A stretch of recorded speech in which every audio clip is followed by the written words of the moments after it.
Just the thought of looking at Beardsley's legs was enough to make anyone's gut juice curdle. That's because they're covered with big varicose veins. And if you look at them up close, you'll see that the veins on her legs look just like a road map of central Iowa. On the news one day,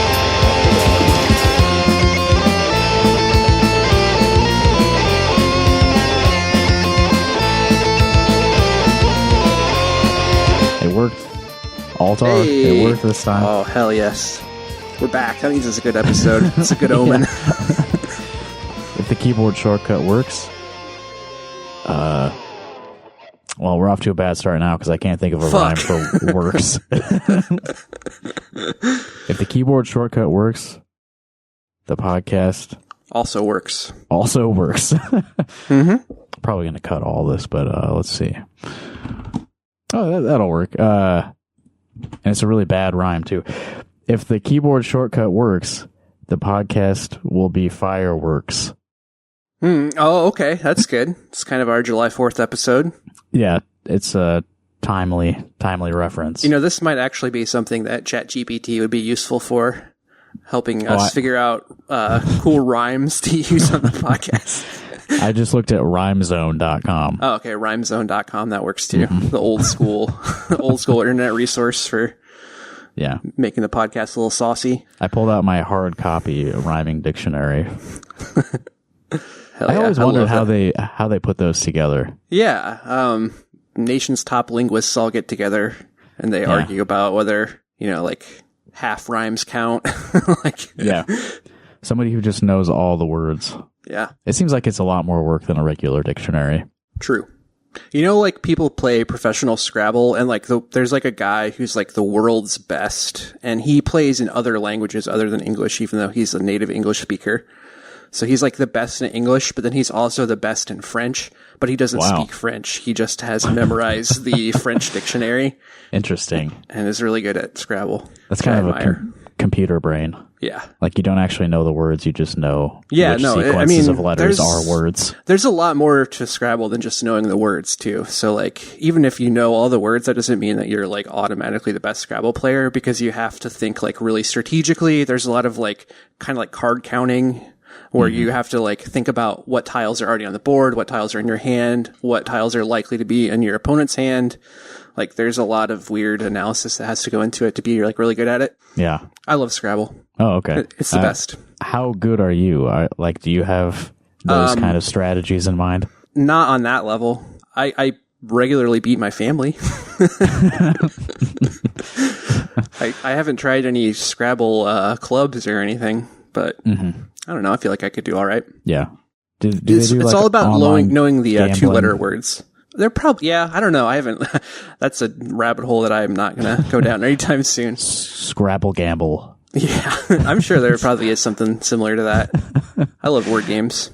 But yeah, the main thing in Scrabble is knowing the two-letter words, 2 and 3 letter words. If you can memorize all those, then that's a good starting point to play strategically. Yeah. Because that helps you utilize all the bonus points on the tiles. If you can... if you can add one letter to a word, that is a starting point for a whole nother word. So you can do a lot of combos and stuff. Anyway.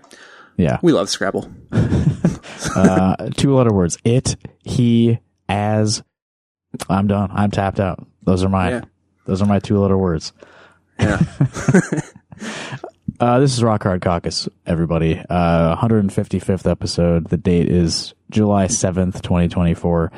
How was your holiday? Did you do anything? I had a little get together with my family yesterday, not the actual 4th, because I had to work on the 5th. But yeah, we had just barbecue chicken, and they had 3 Roman candles that we set off. That's it. Nice. Yeah. Not a holiday that I spend a lot of time celebrating. Or have spent a lot of time celebrating in the past. Yeah, I went on the record last week and said I hate America, so it wouldn't be appropriate for me to really celebrate America. But last episode, we were talking at the end about the mysterious structure, and I felt like I didn't really give it the time it deserves because I had to pee. We'd been recording for almost 2 hours at that point. So I was kind of rushing through that. I don't know if you felt that in the moment, Evan, I feel like there's some more to discuss on the mysterious structure. Yeah. I was just really trying to get out of there. But I had promised it at the beginning of the episode. So anyway, mysterious structure. I do want to tell people a little bit more about it. So I did pull up the website of the company that I think built the mysterious structure. So the guy who we played a little bit of his news appearance, Ulrich Ndalira Rotam. Apologies if I got any of that wrong pronunciation wise. As usual, Iowa white guy. I try, but I'm never gonna get them all. So he has this mysterious structure. He says it's some sort of renewable energy machine built off of the power of air, water, and sand. That was basically what he told KCRG. But they didn't get into the depths of what's going on with this guy. And so he has a book on Amazon. We could start there. He has a book called Chrology. Nice. Chrology, Chrology. Chrology. Yeah, I've got his Amazon page pulled up. There's 6 different listings for the same book, Chrology. Oh, and it's the science of all sciences. Unification of all knowledges. Hell yes. Yeah, so it's everything. He's got a theory of everything. Yeah, I mean, physicists right? have been looking for a grand unified theory forever, trying to, reconcile traditional physics with quantum physics. They haven't been able to do it yet, but I think this guy might have figured it out for him. Yeah, it seems like he's been flying under the radar because he's got a book called Chrology, which claims to be the unification of all knowledge, and he published this in 2019. So it's been sitting there for 5 years, and the world's top minds have not yet harnessed the power of Chrology. Just reading the book description here. The background research for Chrology, science of all sciences, unification of all knowledge, was conducted in a generalized way on several domains to understand if there is a single law that governs all sciences, all literary studies, our existence, and all our knowledge on different generalities in a single model. So that's everything, right? That covers it all. I also like he has French versions on here. Chrology. Chrology, yes. Yeah, there's like 3 French listings and 3 English listings, but it seems to all be the same book. The research and study led Ulrich Ndalira Rotam to discover a simple and absolute law in its originality that governs the presence of all existence in the universe in a complex way according to the space, existence, time, and scalable factors. This seems real. Not satisfied with the vision or the interpretation of the world with all our theories. He lists the theories. Big Bang, strings, cosmic inflation, general relativities, quantum physics, our existence. Is that one of the theories? Our existence. Yeah. I'm not familiar with that one. It's a theory. As we get into this, I should clarify, I'm not a scientist in any way. I don't claim to have any knowledge that either proves or refutes any of this Chrology stuff. I'm not either, but I am an expert in web design, and this stuff is You're looking at awesome. his website now? I'm actually not an expert in web design either, but it's really good. I love it. A lot of GIFs, spinning globe. There's like a clip art of a cactus, and then like a floating pyramid. Yeah, I do really like looking at this, the aesthetics of the website.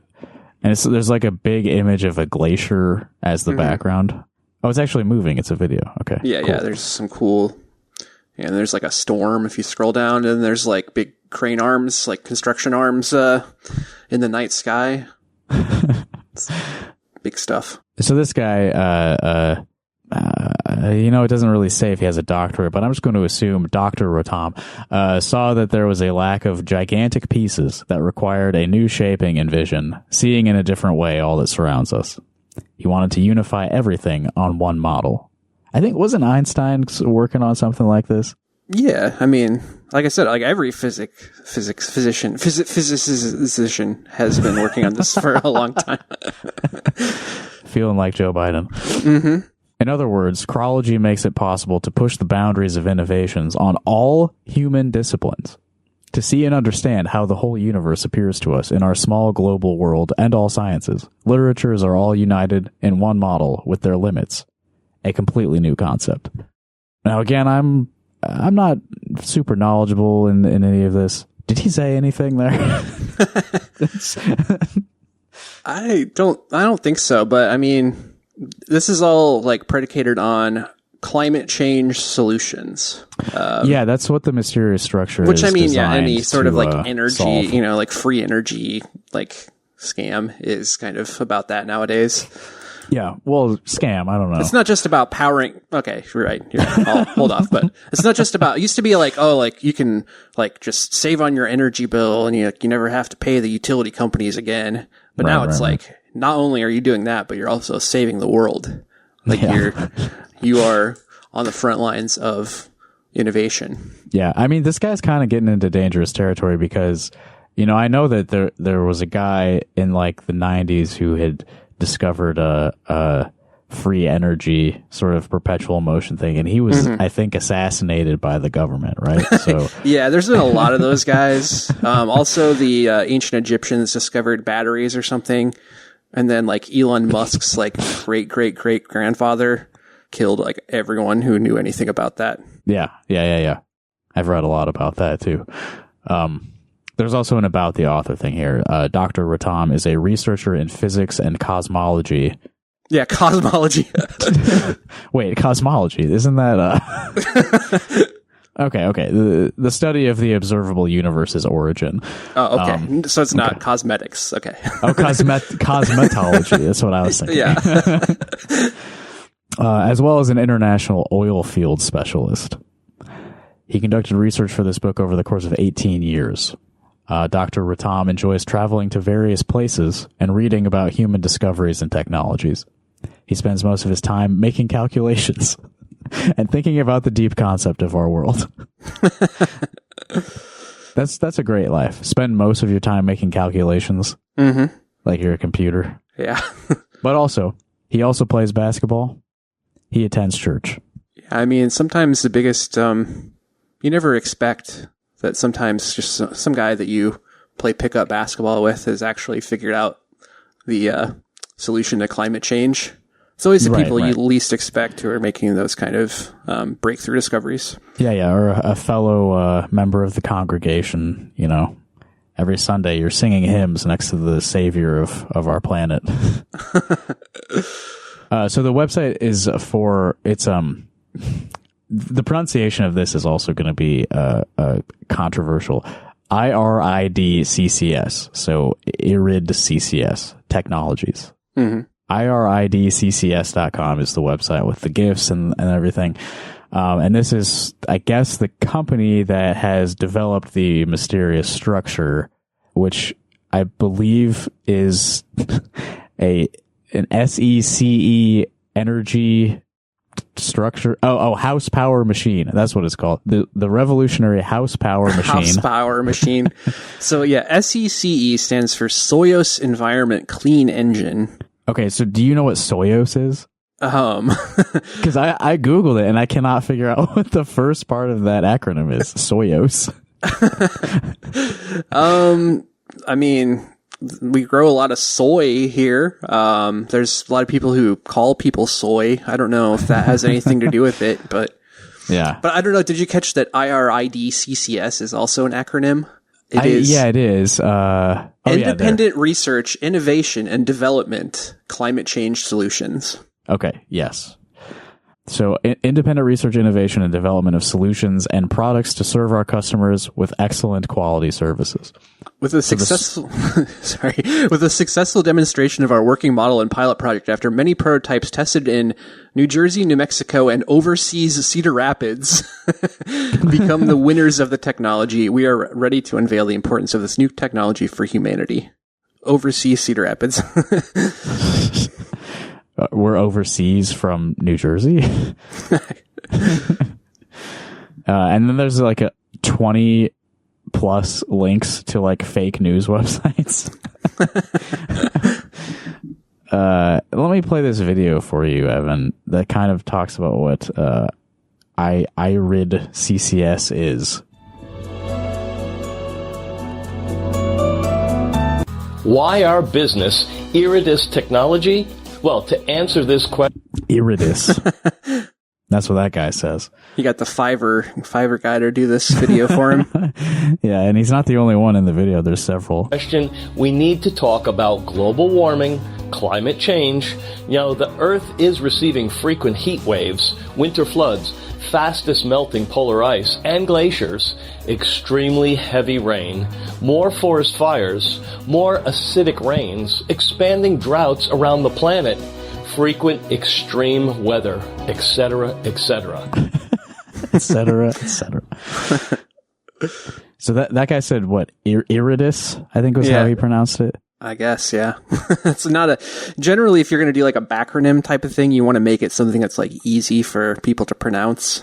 So it's like ingrained in their brains. But yeah, I don't know. And then there's this woman who appears to be standing in like a hotel lobby. Wearing Dolce & Gabbana. CCC technology. Acidic rains, expanding droughts around the planet, frequent extreme weather, etc., etc. I ride CCC technology. The Earth. I ride CCC technology, I think is what she said. so we got Iridis and we got I ride CCC. This is really cool when the words pop up. Compared to the past 800,000 years, the issue concerns all of us. Science is an efficient tool to help. Sciences. And the word that pops up looks like a glowing turd. It does, actually.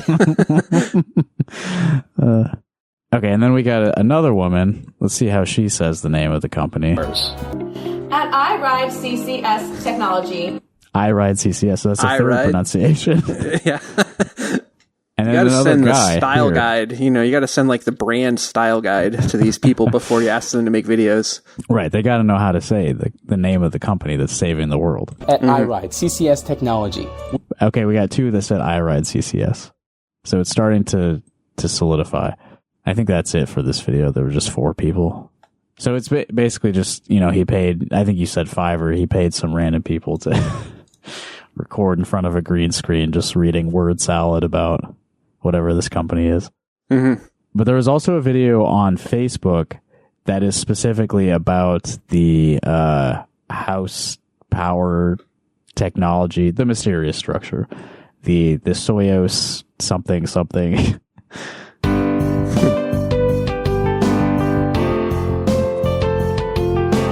In the heart of America, a revolution in technology is underway. That's exciting, right? In the heart of America. Yeah. Cedar Rapids, Iowa. From the fertile fields of Iowa, precisely in Cedar Rapids to the farthest corners of the earth, CC Energy Technology is redefining what it means to be powered by nature. And then there's a bunch of series of images from various angles of the mysterious structure, the Soyuz environment clean engine. And it's got different like text-to-speech voices reading, again, the same kind of like climate change word salad. Poised to become the epicenter of this clean energy revolution. With Cease Energy scalability. Cease Energy. Oh, okay. Cease. Okay.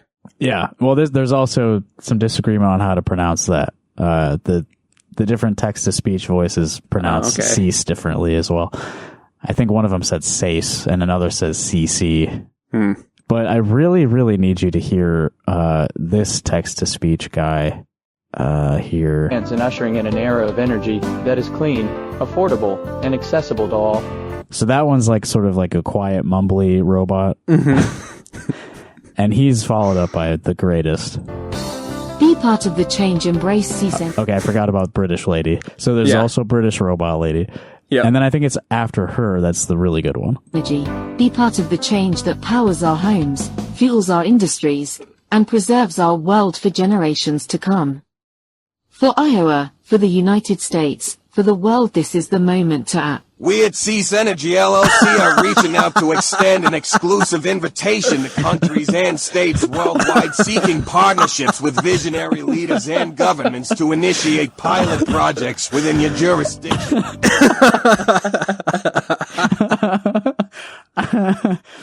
Yeah, so there's like a gruff Jersey cartoon guy in the middle of this video. Exclusive invitation to countries and states worldwide seeking partnerships with visionary leaders and governments to initiate pilot projects within your jurisdiction. I think that's like Michael Imperioli or something. Yeah. That's like just every TikTok like narrator all in the same video. Yeah, I've never heard the Jersey guy before. That's a really good text-to-speech model there. I'm sold. I'm sold.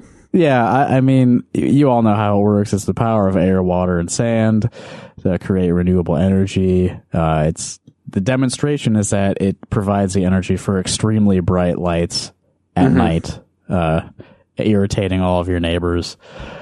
There's so much on here. This is a quote from Dr. Ratam on the iRide CCS website. This is called Simple Science Evidence. In any environment in the universe, if you know the concentration of anything input affecting any environment, you cannot be blind, keep adding more concentration, and pretending being safe in this environment. Climate change is real, is a climatologic certitudes. Okay. I think that's all you need to know to embrace the mysterious structure, the Soyuz energy, I already forgot. The CEASE house power machine, Soyuz environment clean engine. It's time to embrace the future, people. Yeah. All jokes aside, I hope he actually has discovered something that it will help the human race. You know? Yeah. I mean, who knows? It could be real. He's on the right side. He's not wanting to use this technology for anything evil. Apparently, other than maybe like shining lights at your neighbors. It's kind of evil. But you know, you don't, like I said, you never know where the next big thing is going to come from. So you don't want to just discount people who come with new ideas just because of, they're just some guy from Cedar Rapids. Yeah. And just because it doesn't make any sense, maybe it doesn't make sense to you and you have not embraced. We don't know anything. We've demonstrated this many times. You have yet to grasp the unifying theory of Chrology, and therefore you are not ready for the CEASE house power machine. I can't wait for the next Slipknot album called Chrology. Yeah, best of luck to this guy. I really hope the city doesn't make him remove the mysterious structure. I've been visiting it every time I go up. I work in Cedar Rapids twice a week. So you're literally doing the pilgrimage that I mentioned on the last podcast. Yeah, I check out the machine every time I'm up there. Make sure it's still running. Yeah. I haven't stayed late enough to see the lights come on. I don't know if he's still like making the lights turn on, because that seemed to be a big sticking point with his neighbors. But yeah, best of luck to Dr. Ratam convincing the ignorant masses of Iowa to embrace Chrology. Yeah. There is some real news we could talk about a little bit. We did briefly mention the Iowa Supreme Court opening the door for the 6-week abortion ban. Unfortunately, that was not the only bad decision that they made a couple weeks ago. Mm-hmm. My friend Adrian messaged me about this the other day and thought it would be something worth talking about on the show. But if you've been following the Iowa Supreme Court news, you probably already know that they ruled that children must testify against alleged abusers in person, which seems needlessly cruel. Yeah. Seems pretty fucked up, actually. Right, yeah. This is Philip Sitter for the Des Moines Register. He published this on June 28th. It's unconstitutional for children to testify against their abusers without having to confront them in person in court, the Supreme Court ruled.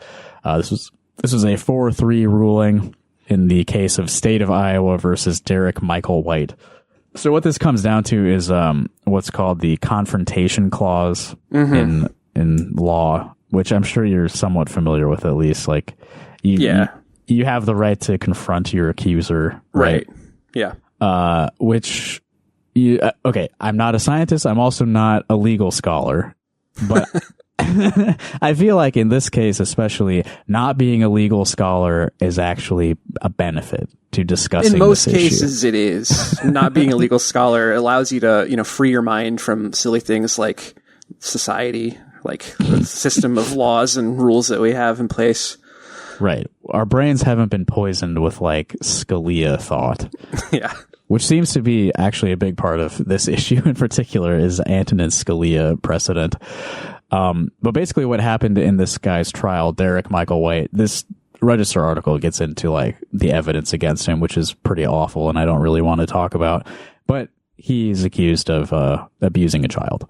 And in the trial, the child they needed the child's witness testimony to make this happen. And the kid was in a separate room, like the judge's chambers, and they had a video feed going into the main courtroom. So the guy on trial could see the child testifying. The child could not see the person who had abused them because that's kind of would affect their testimony, possibly. Like right. Yeah. Kids don't really understand like court, I don't understand court. But yeah, it's kind of most cases like this, like you need the actual abused child to testify in order for like this to proceed. But having to be in a room faced with the adult who harmed them is like not conducive to them being able to talk about it, right? So that's one way that they found to make that work is like a one-way video thing. But in the majority decision, again, this was a 4-3 thing.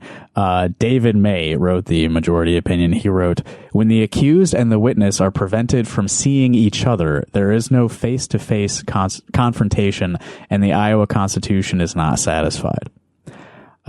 Two-way visibility, the ability to see each other, is inseparable from the idea of a face-to-face confrontation." And he added that the court rejects any procedure that prevents trial witnesses from being able to see the accused. And such procedures are also inconsistent with the truth-telling function of face-to-face confrontation. It doesn't make a lot of sense to me. I did look up the part of the Iowa Constitution that has bearing on this. This is in our Bill of Rights here in our state constitution. Rights of person accused, Section 10.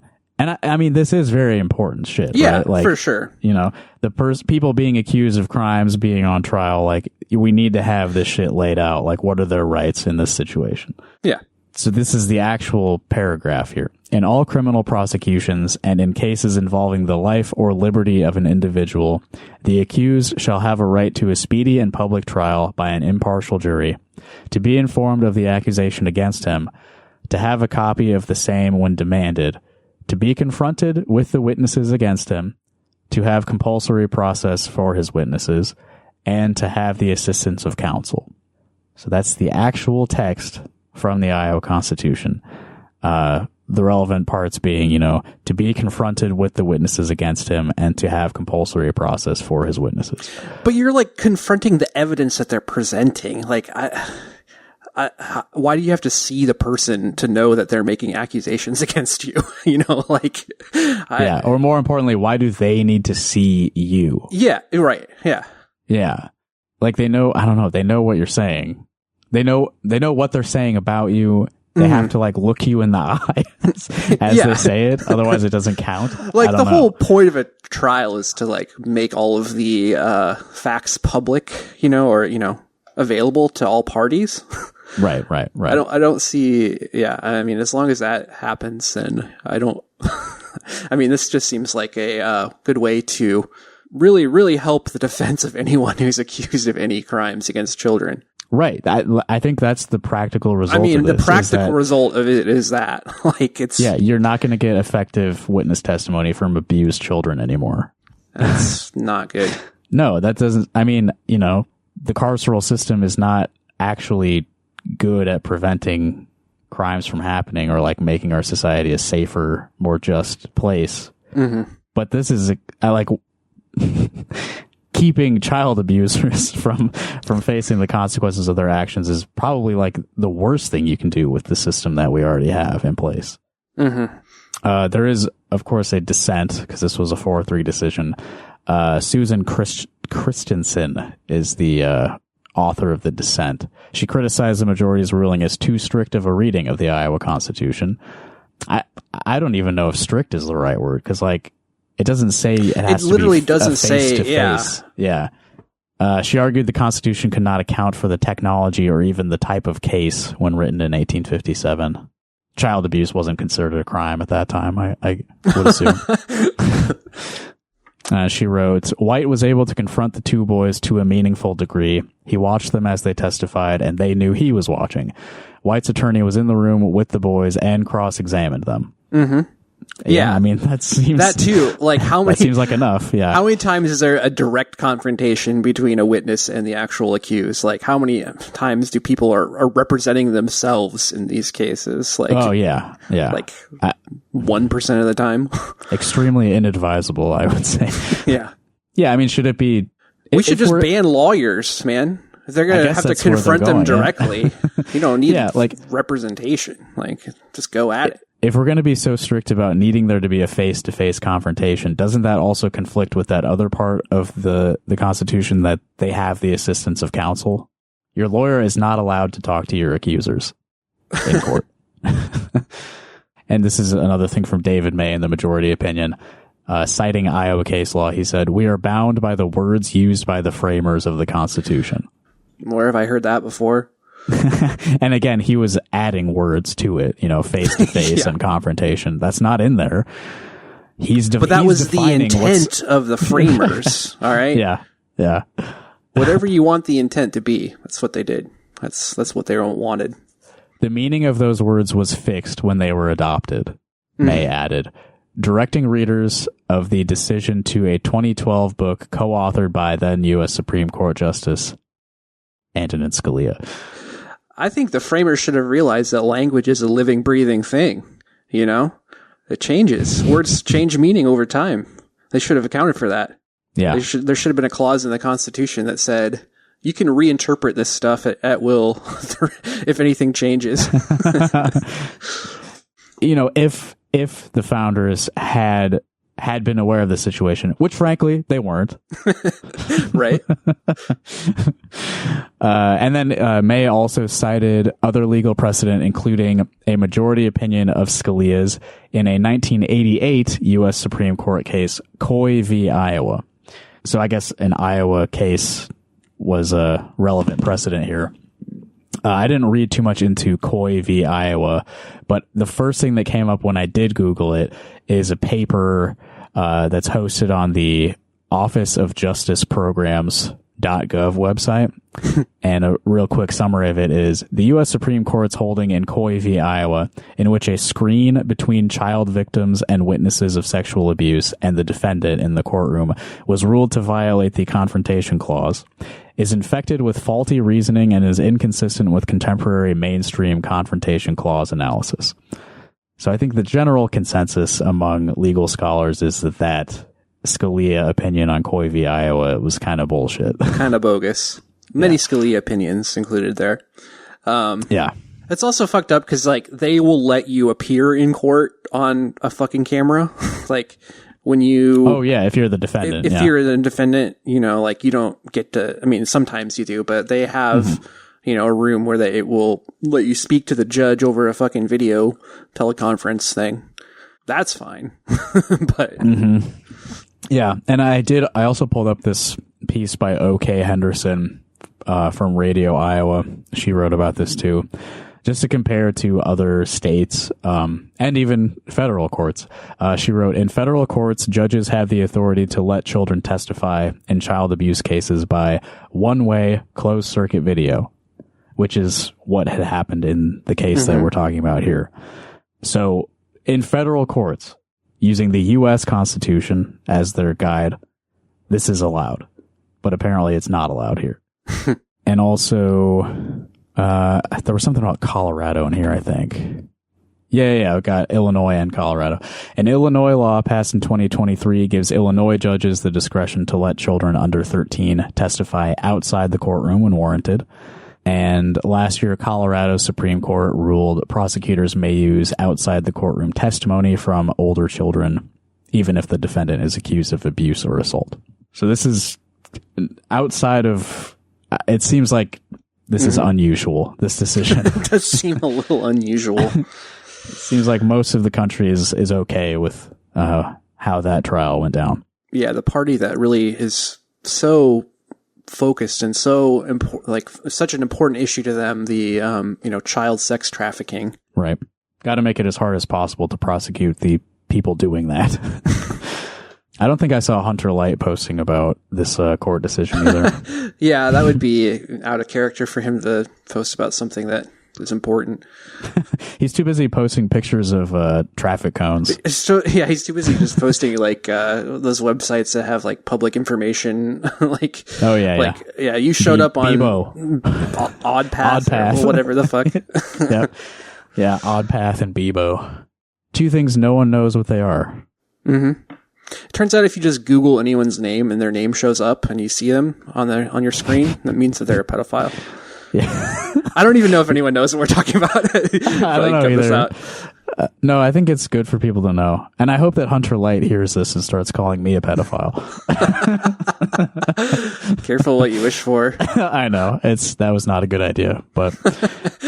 Because, I've seen Hunter Light pop up on the r/Cedar Rapids subreddit, and people were actually like kind of supportive. Well, I mean, if you spin anything and be like, this guy is protecting children from sexual abusers, then like people generally have a positive response to that. Right. But then when they find out that he's just like attacking just like people randomly with no evidence whatsoever, just basically everyone, dragging them. Yeah. Literally anyone who like pisses him off, or he's like, oh, so you commented on this other known sex predator's post, therefore you must be in cahoots with them, and I'm going to start posting about you to my thousands of followers or whatever. Yeah. The internet's awesome. It's funny being like old users of the internet and just seeing the same patterns just repeating over and over again. Yeah. It's a useful tool for smearing your enemies. Not even enemies. He has no reason to care about most of the people he's posting about. Yeah. I also wanted to go back to another way that the state is harming children, the child labor thing. Mm-hmm. And there was actually a very important update just this morning, but we'll get to that. First off, more way too sympathetic coverage of one of the businesses that was exploiting child labor based off of faulty reasoning from the state legislature. If you haven't been following along, basically, last year our state passed a law loosening child labor restrictions, namely like the hours that 14 and 15-year-old employees can work. Mm-hmm. They can work later, like 2 hours later, I think, than what had been the law previously, which is in conflict with federal labor law, and the Department of Labor has been cracking down on a few businesses in Iowa that have been breaking the rules. Because federal law trumps state law. And I don't know. I think the federal government sees that as being like across the board always the case, but I don't know. Sometimes there's conflict, and it's basically whatever you can get away with. Yep. It turns out you can't get away with this. But there was an article in the Cedar Rapids Gazette about Sugar Peach, which is a restaurant in North Liberty that has been charged with fines by the Department of Labor. Tom Barton wrote this on June 30th is when it was published. Iowa restaurant wanted to help teens. Why it now could be forced to close.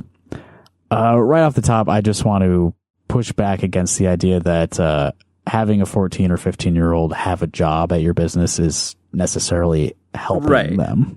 It kind of works more that it helps the restaurant more than it helps the teen, at least on purely economic factors, because like they wouldn't hire them if they weren't going to be profitable or, help them make more money. Right. Right. I think so. That's kind of how businesses run. Mm-hmm. That's what capitalism is all about.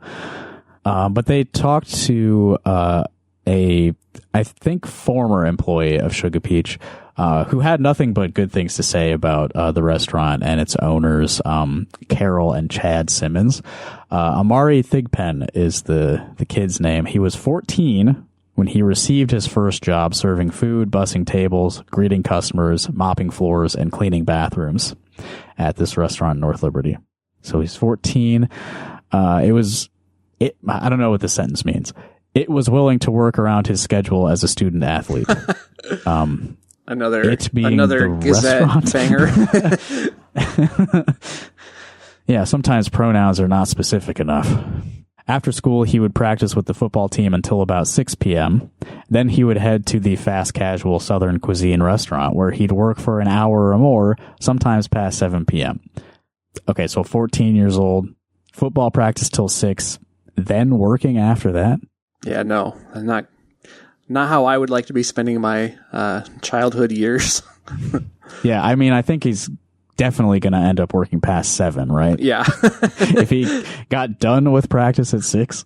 Yeah. It was just to make a little extra money after practice. Amari, now 19 and a student at Western Illinois University, told the Gazette. But it also made me accountable and responsible and taught me teamwork, as well as how to manage my time and the importance of having a strong work ethic. I think the football already taught you teamwork, right? Yeah, that's what I was going to say. This kid is really good at giving scripted answers of what his adult, his parents and his, leaders want him to say. Yeah. Taught me teamwork and how to manage my time and have a strong work ethic. His kid's going places. But not every kid is really like this, I would say most are probably not. There's a detail there that Tom Barton did not really drill down on. So this kid is now 19, and it said before that he started this job at the age of 14. That would be 5 years ago, right? Mm-hmm. And the state law loosening these restrictions was last year. True. So that means he was 14 5 years ago, working past 7 p.m., which was illegal. So he was violating state and federal laws at the time. Right. Yeah. But he doesn't acknowledge that. You have to put that together yourself reading this. That's funny. He would bring his homework to the restaurant where owners Carol and Chad Simmons would help tutor when needed. No, dude. So they were doing his homework for him. While he was working. Maybe. I mean, maybe. That's my guess. Yeah. Would you rather do homework or clean the toilet? I mean, you don't get paid to do homework. Another quote from him. It also made me grow, having a connection with Mr. Chad and Mrs. Carroll and helping me with school or a problem I had. They were right there to support me. They always showed positivity and love to us. It also said that some of his football teammates also worked there. The restaurant's owners, however, now face roughly $65,000 in fines for letting teens like Amari work longer hours than permitted under federal law. It's an amount they say will put them out of business.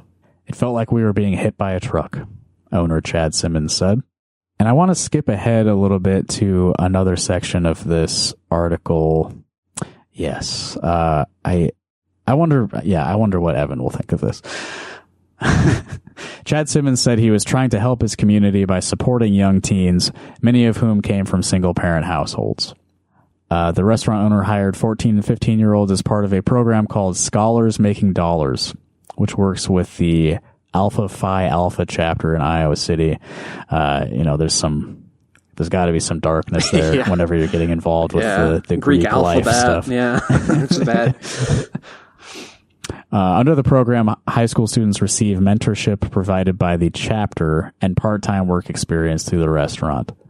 Okay, so you got frat people talking to you and you have a job at the age of 14. Mm-hmm. Is this good for you as a teenager? I don't know. I would question that. Right. Simmons said the aim was to provide a safe after-school environment where the teens could learn valuable job skills while putting a little money in their pocket. I'd like to remind you that the one kid that they interviewed already was at football practice for, 3 to 4 hours after school. So he already kind of had an after school thing going on, which I'm sure has its own problems, Yeah. I don't think being on the football team is a unqualified good for a teenager. I just either. don't think that kids need to be working 12-hour days. You know, I might be a softie, but I don't think that's... Well, you're including the school day in those hours, right? Yeah. I mean, this whole thing was making me look back at like what my schedule was like in high school. It's like, it wasn't probably good for me either. Like, should be doing early stuff. bird class. Yeah, okay. So starting my day at like 7 a.m., but I was also getting up earlier than that so that my dad could drop me off at school before he went to work. And then I've got like as many extracurricular things as possible, like a ton of music stuff keeping me there hours after the school day ends too. Mm-hmm. I don't know. Yeah, I'm kind of the opposite, where I didn't really do shit at school. I didn't have any extracurricular stuff, and in some ways I kind of regret that. I kind of wish I would have done more. But on the whole, like, I think kids are pushed to do too much. Yeah, I think in general. Yeah. I mean, that was definitely the environment at our high school when we were there. Mm-hmm. Students worked one day during the week and one day on the weekend from about 4:30 to 8:30 p.m. 30-minute dinner break and a free meal provided by the restaurant. I mean, come on. How could this be bad for them? They got a free meal. They were paid $8 an hour, a guaranteed tip of $3, and additional incentives that could bump their total pay to $13 an hour. Okay, so they weren't giving them tips. They were saying, we're going to give you $3 of the tip money every hour that you're here? I guess. I don't really understand what they mean by that. Guaranteed tip of $3? Who's getting the tips then? Yeah. And what are the other additional incentives? Yeah, I'm not sure. Because, I mean, their duties... Because, I mean, 14 and 15-year-olds can't be operating like fryers, right? Yeah. And there's a lot of fried food at this restaurant, so they can't really be preparing the food. So it says here, bussing tables, greeting customers, serving food, mopping floors, and cleaning bathrooms. Mm-hmm. So what are the additional incentives? I don't know. They don't get very specific here. Most of the 6 to 7 teens employed by the restaurant were student athletes looking for a job with flexible scheduling, he said. I don't know how important this is, but 6 to 7? Like, you've been under investigation by the Department of Labor for the past year. I think you know the number, right? So what is that? Good point. It's strange. It's a strange little detail. Okay, but here's what I think is important. At the same time, the program helped the restaurant fill positions during the pandemic at a time when many workers were leaving the industry, finding jobs with higher pay, or weren't looking for work because of unemployment benefits. So who benefited more from this arrangement? Well, I think it goes back... The kids making $8 an hour? Yeah, or the company that got to hire them for $8 an hour versus hiring, like adult employees who probably aren't going to work for that wage. Yeah, no. Simmons said he was contacted by the Department of Labor in early August 2023 requesting payroll records and employee timesheets for the last 2 years. Investigators also interviewed employees under the age of 16. He said he doesn't know why his business was selected, but speculates it may have arisen as a result of national news coverage of the restaurant's use of high schoolers to fill a worker shortage during the pandemic. It may have. Yeah, maybe that was a bad idea. I don't know. Maybe we shouldn't be celebrating this arrangement. Yeah, I mean, this whole article feels like like it was written from the perspective of the restaurant owners. Again, like the other Subway article that we already went over. So yeah. I'm sure they weren't looking for, positive news coverage of this, but it's like we talked about before, every company that I've ever worked for, big or small, has like a board in the break room that has all of the federal laws relating to wages and labor. And like, there's just not really any excuse for not knowing that and like violating that. I mean, and it seems like you said, it's like the kid got off work or got off his practice at 6 and then was supposed to be done. We showed up at the restaurant, was supposed to be done working by 7. Like, so yeah, that's not for real. $8. That couldn't have been happening. Yeah, no. Okay, yeah. While the violations predate the 2023 change to state law, Simmons said the business was simply unaware of the limits for 14 and 15-year-olds. To the point that you just which said. is again not an excuse. Like you don't never get to use that as an excuse for breaking laws. I mean, in this case, I would not give you any leeway on that. Like you're employing kids. Yeah. You need to know what the law is. And you're running a business. Like you need to know what the law is. Yeah. You need to be very careful if you're going to employ 14 and 15-year-olds. Like you got to know because what the law those is. kids are not going to be on the hook when they come knocking. Like it's just being like smart about the business that you're running. Yeah. To his credit, though, he faults Iowa lawmakers and the Restaurant Association for advocating a policy to purposely antagonize the federal government and the Department of Labor. Yeah, I mean, right there.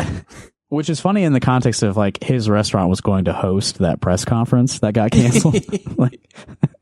I don't know. You're kind of playing both sides, I think, a little bit there. If you think it's their fault, but you're also like standing with them. This I don't agree with. This is not a train wreck that we started, Simmons said. We are innocent bystanders in a fight someone else created between the state and federal government. No. No, I mean, I think the state government holds a lot of blame here. And I think he's right that they did it intentionally to antagonize and like build tension between federal and state authority. But you're not an innocent bystander. Like you did break federal labor law and for a few years state labor law as well, employing children. There was one little quote from what was his name, Mari Thigpen. I wanted to put this out there too. He said he was never forced by the business to work past 7 p.m. on a school night. In instances when he did, quote, that was on me because I had started or was in the middle of a task I wanted to finish. This kid's, I mean, like I said, this kid's going places. I mean, it's not the attitude that I would approach it with, but, you know, like, there is something to be said for having a good work ethic. But, you don't want to end up like us. But that's wild. Yeah. I mean, the thing is, it's not on you. Like, right. Legally, it's not. Even if you do try to take the blame for that, like, that can't happen, and it's the responsibility of the business owner. And also, it doesn't really matter how the kid feels about it. I mean, I hate to say it, but it doesn't really matter how you feel about it. Like, I think like labor laws and child labor laws have existed for centuries for, you know, a reason. Yeah, and part of the reason that child labor restrictions can be so like strict is that children they don't have the cognitive functions. They don't understand the situation that they're in. And so the way they feel about it or the way they say they feel about it can't necessarily be an excuse for exploiting them. Right. Exactly. I mentioned the canceled press conference. I don't think that ever got rescheduled or happened somewhere else. I may have missed it, but instead, Kim Reynolds put out an editorial this morning. Or not this morning. I guess this is dated July 1st. I could have sworn the Register had this on the opinion page as if it came out today. I don't know. I guess I haven't been paying close enough attention to the news, but this is what she had to say about the situation. This is a guest editorial from Kim Reynolds in the Des Moines Register. Feds should use common sense. A job is a good thing for a kid. Wrong. This is the words of our governor.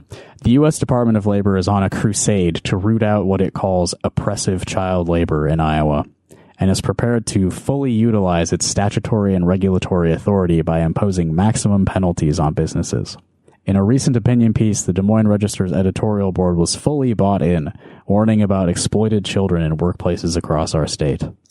And it all sounds very... I was going to say, I'm sure there are like hundreds of stories of kids who were working and they weren't really like wanting to work. Like, I'm sure that there's plenty of instances of that happening, but they don't tend to get big articles in the Des Moines Register about it. Yeah. Well, and I think part of the framing of that Gazette article was like, because they mentioned that he was being raised by like a single parent. And part of what they're trying to make you think about is like, well, some kids have to work in order for their household to like have enough money to get by. Yeah. And it's like, well, is that the solution we really want to lean on? Yeah. Making 14-year-olds get a job, work until 9 p.m. on a school night. Mm-hmm. So they can pay for their elderly parents' fucking medical bills. Like, is that something to celebrate? That a business owner, like, you know, facilitated that arrangement? Yeah, it's all in the same line of just pro-business propaganda. Like, if it makes people money, then it's a good thing. Like, right. And you know what? I don't think the type of values that you learn from any job that will employ you at the age of 14 are really that beneficial to you developing as a good person. No. Like, you know, I didn't work very much as a teenager. I did have a job at a pizza place that I was very sporadic and quit and got rehired multiple times. But what I was learning there was, you know, guys in their mid-20s who smoke a lot of weed are like kind of cool to hang out with a little bit, but maybe not to be emulated. I mean, the main lesson that they learn is do what you're told. It's not like these kids have any fucking control over their environment that they're in. They sure. It's the lesson that they're learning is you can make some money if you like just shut up and do what you're told. Keep your head down, which is also very beneficial for you know, capitalism. So yeah. The important lessons that I learned in my early working days were the people who have authority over you are not smarter or better people than you. Yeah, you're not learning problem-solving skills. You're learning how problems happen and how they get brushed over, you know? Sure, yeah. And how to get away with stuff. Exactly, yeah. And in order to make up for the low wages you're being paid for the backbreaking manual labor that you're forced to do, you should steal as much as you can get away with. Okay, back to Kim Reynolds. It all sounds very alarming until you take a deep breath, draw on some common sense, and look at the facts. So you may think it's bad to exploit the labor of children until you just fucking settle down. Just chill out. Last year, the Iowa legislature passed a bill that allowed working hours for 14 and 15-year-olds to end at 9 p.m. during the school year and 11 p.m. in the summer. Just 2 hours later than federal regulations. 2 hours is a lot when you're only going to be awake for, you know, probably 16 of them. Yeah. Working kids, even 11 p.m. That's fucking wild. Yeah. That, I mean, I don't like working till 11 now. Yeah. The latest job I had was, it was 1 p.m. it was full time, so still different, but like 1 p.m. to 10 p.m. That's the worst. Like you can't live your life like that. No, I do that sometimes, but not every day. Yeah. I was supportive of the bill and signed it into law, figuring the extra hours would come in handy for teens looking to gain work experience while saving for a first car, college tuition, or even some extra spending money.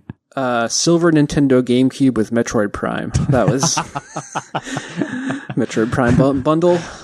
Nice. Yeah. How much labor I did was how much of a dent are you going to make in your college tuition as a 14-year-old? I know, like, come on. Sports and other extracurricular activities certainly keep high school students out until 9 p.m. on weeknights. And while there's plenty of evidence touting the physical, mental, and social benefits for young athletes, the same is true for teens who work. All right, two observations there. Maybe they shouldn't be keeping high school students out until 9 p.m. Yeah. Maybe we should have a little bit more, you know, maybe tighten up the rules regarding like extracurriculars at school too. Cause that's a long time to be, you know, 14 hours. Yeah. Come on. I don't know about the benefits to young athletes. They're all getting concussions as far as I'm concerned. Research shows that part-time employment benefits teens well beyond a paycheck. High schoolers who hold a job set themselves up for future careers with higher wages, increased annual earnings, and less time spent out of work. I don't know. Maybe. How? But even if then it's like, you know, it's like a correlation causation thing. Like I would imagine that people, like rich people, probably push their kids to work more. Like, I definitely that was definitely a dynamic from a lot of kids that I knew when I was growing up that had rich parents. Their rich parents were like having them come into the company business at a young age to work, and for the same reasons, basically, like work ethic. Like, this is like setting up you for success in the future. Like, we have to instill these values that made us rich to begin with into you. So we can pass it along to our grandchildren. Right. Yeah. I think that's a big factor, is that it's a family business that they're probably going to inherit. Right. So the fact that they worked there at age 14 is not really an indicator that it set them up for success like that. Yeah. That was their birthright. There's other things in factor there. Yeah. I don't know if, bagging groceries at Hy-Vee has the same effects. The Department of Labor seems to think kids who work are likely more oppressed than they are empowered. I mean, given the history of child labor.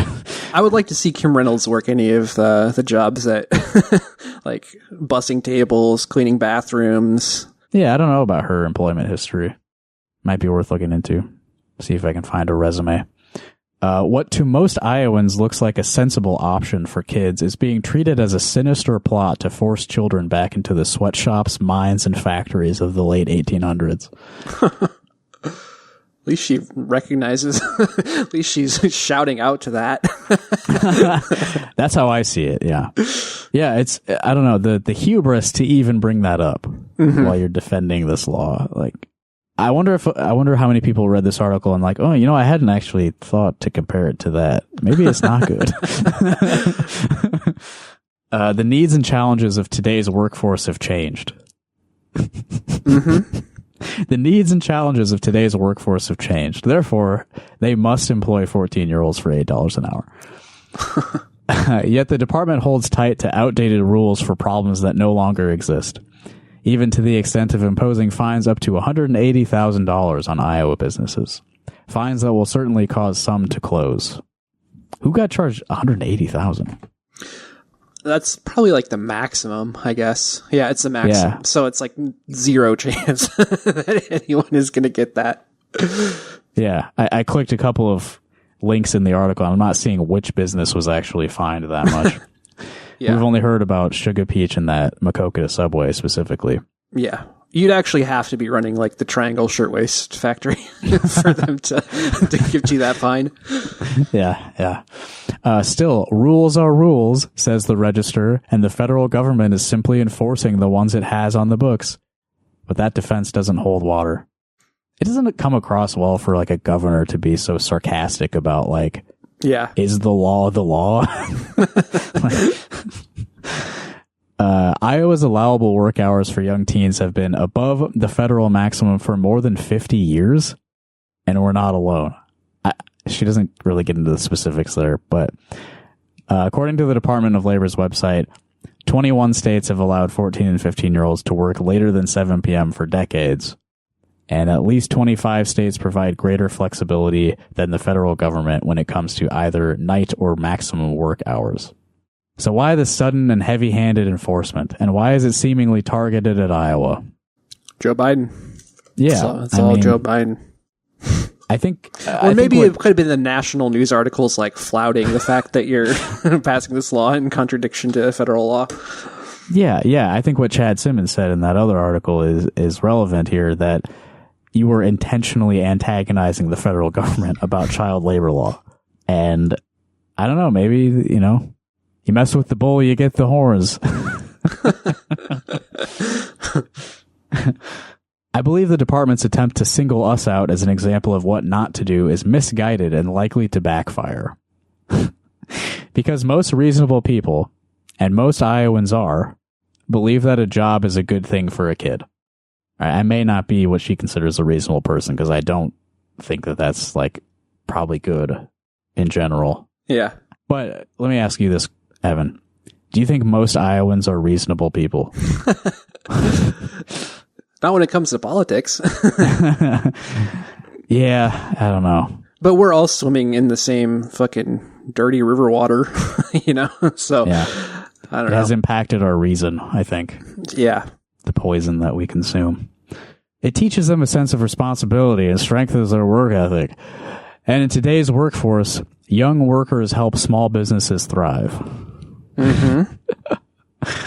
That's barely even concealed revelation of like why this is necessary. Young workers help small businesses thrive.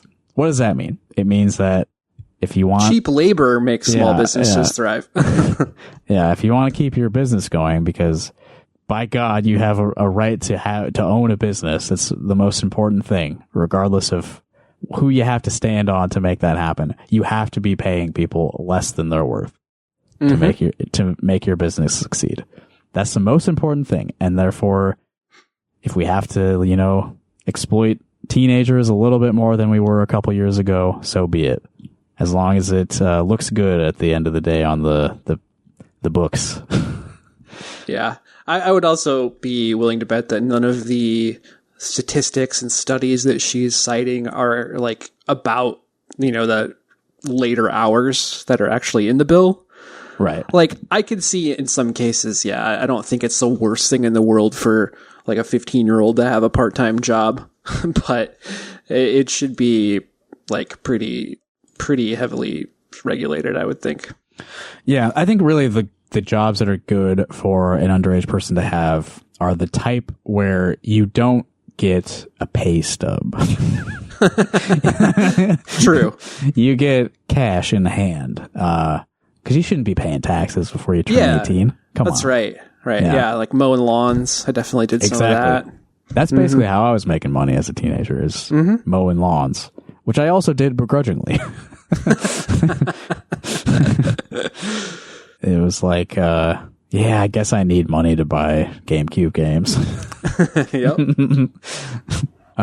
More from Kim, just to finish this out. I fully support enforcing labor laws against businesses that subject employees to harmful and depressive conditions. Doubt. I don't think you do, because there's plenty of that going on in this state, and you don't give a shit. But we're not running sweatshops in Iowa. We're just running like meatpacking factories, where the conditions are actually really good. And people haven't been comparing it to the jungle by Upton Sinclair, which you kind of also alluded to in this article. Certainly no children working in those places, right? No. Yeah, we're not running sweatshops in Iowa. Maybe not literally, but I mean, when people talk about sweatshops, they're really talking about the working conditions, which that's happening here. They're not good. Yeah, this whole state runs on the agriculture industry, which is really just exploiting undocumented people, paying them. Well, they're getting cash in hand too, I bet. Good for them, right? Our kids are working in small town subways, the local pizza place, or a family-owned restaurant. Small businesses that are the livelihoods of Iowa families and the lifeblood of our state's economy. Well, it's a good point about the the migrants, workers, how like all of these Republican laws are basically like you said, all these businesses depend on that labor to actually run. And so they're not going to deport like everyone, but they are going to use that as a threat to keep the people who are already there in line and continuing to work. Like it's just more ways to force people into situations that they really don't want to be in. Yeah, that's the effect of loosening labor restrictions across the board. Yeah. Keep people in line. Like you said, basically the things that they want you to learn by having a job as a teen. How to fucking stay in line and keep your mouth shut. Yep. And in all reality, a couple extra hours of work for kids who choose to have a job are much more likely to help than hurt them. It's time for the Department of Labor to look to Iowa as an example of how to do this better. So it's like states, we're the laboratory of democracy or whatever. I think they do it better in Europe, where people work less hours and have more time for leisure. I think that would be better, actually. Yeah. Work sucks. Get real. It does. Work is not good for you. That should be the end goal is every person everywhere working as little as necessary. Yeah. Or just at least letting them choose to work on the things that they want to work on. Yeah. Because I mean, I think it's an innate thing in humans to want to work, but it's not really humans' innate want to be shoved into a factory where you're standing in a machine all day for very low wages, you know? Right. Yeah. That's why we like Marx. Where we collectively benefit from the labor that we put in. Mm-hmm. Like, there's a direct connection between how much work you do and how much you benefit, and how we all benefit together collectively. You want to see that direct connection between your labor and the quality of life for yourself and the people around you. Yep. And that's not what this is about. Nope. Okay, that was a fun podcast. A lot of darkness going on, but we could have gone into a lot more dark subjects, but I think so. Yeah, I think we handled that with grace. Scientific discoveries, child abuse, child labor. Not fun topics necessarily, but we got to talk about it. We got to think about it. There's a better way to live, I think. We could have talked about Joe Biden again, but that's just not nearly as important. Nah. But it looks like the coup attempt is still ongoing, which is pretty funny. Yeah, it's been, a week and 3 or 4 days since shit hit the fan, and he is adamant that he's not leaving. Yeah, he's done a couple scripted media events. Everyone's concerns are totally put to rest. Yeah. It's a conspiracy of audio engineers, is what I've been seeing. It is. Oh man, the conspiratorial thinking of liberals right now is so funny. It's really funny. I mean, it's sad, but yeah. I saw somebody saying that liberals are now at war with journalists who dare to criticize Joe Biden, and it's like, oh wow, have you looked in the fucking mirror? You think about the way you were talking about these subjects, 6 years ago, and now. Yeah, it's very funny. And then also like, oh, it's like a conspiracy by the media because they're pro-Trump that there's all these articles about Biden's mental fitness or whatever. It's not like a bunch of reporters had access and a bunch of Democrats were like calling them and being like, we've tried calling Joe to like meet about this and like we literally can't get to him, which has apparently been happening a lot. Like his old friends won't even like be able to get through to him because he's like being walled off in his little royal palace. Yeah, they got to keep it contained. Seems like that's been the way it's been for a few years now. Mm-hmm. Yeah. I don't know how you get through those people to realize that. I don't think the media wants Trump to win, really. No. I mean, they wouldn't mind, but it's not really like a big push for them, I don't think, as a whole. I don't think that's, the media is both liberal and conservative. They don't quite understand that it's like, those aren't totally opposite forces in American politics. They absolutely not. They don't get it. They really don't get it. It's really weird. Yeah. Well, if you are launching maybe your own attempt at winning the nomination at an open convention and you want to use our podcast as sort of like a media launching point, give us a call at 319-849-8733. Tell us your pitch. Because I think it's up for grabs. Like anybody could take it over the next couple months. 319-849-8733. You could also mail us whatever you want. There are laws about what you can send in the mail, so look out for that. But P.O. Box 5336, Coralville, Iowa 52241. It's always fun to receive packages.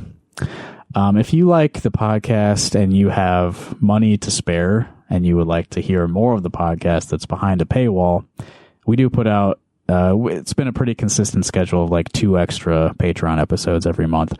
It's at patreon.com/rockhardcaucus. And you can get the audio for $1. Yeah. It's a great deal. It is a good deal.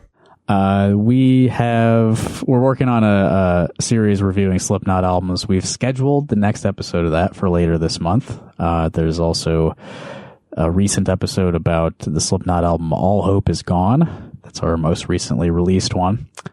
And Tony and I have received special packages in the mail, which will be very useful for the continued efforts of our Speed Freak Read Speak series.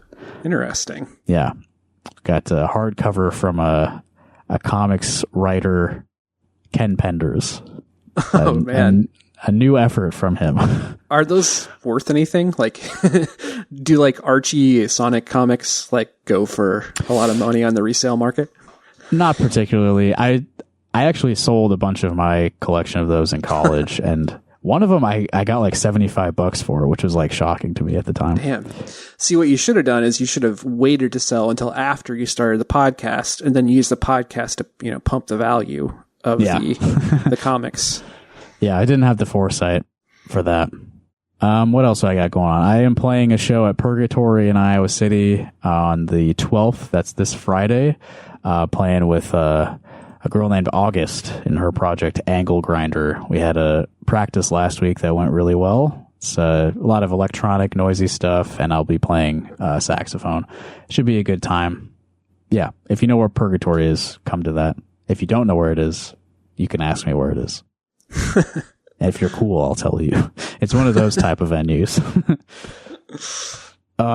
Supreme Court decisions, we talked about that a little bit. The abortion thing, I just want to plug again the Iowa Abortion Access Fund, as well as Autonomy Iowa City. If you need help getting abortion pills or traveling out of state for an abortion, or you need help with any of this stuff in a rapidly declining environment for, having rights over your own body, you can contact the Autonomy Iowa City group.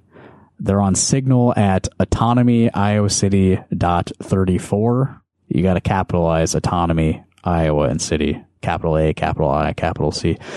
Or you can email icjane@proton.me if you need any help with that stuff. I vouch for that. Mm-hmm. And I'll mention the Hannah Colton Radio Archive again. My friend Hannah, who left this planet a couple years ago. She's got a lot of radio work out there, and I felt that, I don't know, it's unique. Not everybody who dies has hours and hours of their voice out there. So yeah. Oh, I guess, yeah, when we die. Yeah, I know. So yeah, go to justinkcomer.com/HMC radio if you were a friend of Hannah's and would like to explore the remnants of her work that she did while she was still with us. That's all I got. What about you? None. Cool. Thanks for listening, everybody. I think I'm going to close out with some music from one of those I Ride CCS videos. Yeah, there you go. I liked that sort of royalty-free shit. But if you want to have your music show up on this podcast, go to rockhardcock.us. There's a link near the top where you can send us your music.